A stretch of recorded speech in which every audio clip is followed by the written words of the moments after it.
بسم اللہ الرحمن الرحیم۔ حضرت صہیب رضی اللہ تعالیٰ عنہ کہتے ہیں کہ رسول اللہ صلی اللہ علیہ وسلم اپنے صحابہ کے ساتھ بیٹھے تھے، اچانک مسکرا دیے۔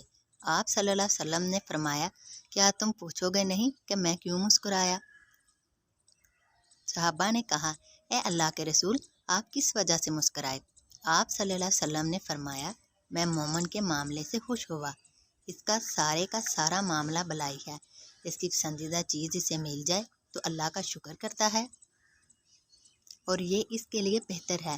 اگر ناپسندیدہ چیز سے اس کا سامنا ہو جائے تو صبر کرتا ہے، اور یہ اس کے لیے بہتر ہے۔ مومن کے علاوہ کوئی بھی شخص ایسا نہیں جس کا سارا معاملہ بلائی ہو۔ حضرت انس رضی اللہ تعالیٰ عنہ سے مروی ہے، کہتے ہیں کہ نبی صلی اللہ علیہ وسلم نے فرمایا، کون سی مخلوق ایمان کے لحاظ سے سب سے پسندیدہ ہے؟ صحابہ نے کہا، فرشتے۔ آپ صلی اللہ علیہ وسلم نے فرمایا، فرشتے کس طرح ایمان نہ لائے؟ صحابہ نے کہا، انبیاء۔ آپ صلی اللہ علیہ وسلم نے فرمایا، انبیاء کی طرف وحی کی جاتی ہے، وہ کس طرح ایمان نہ لائے؟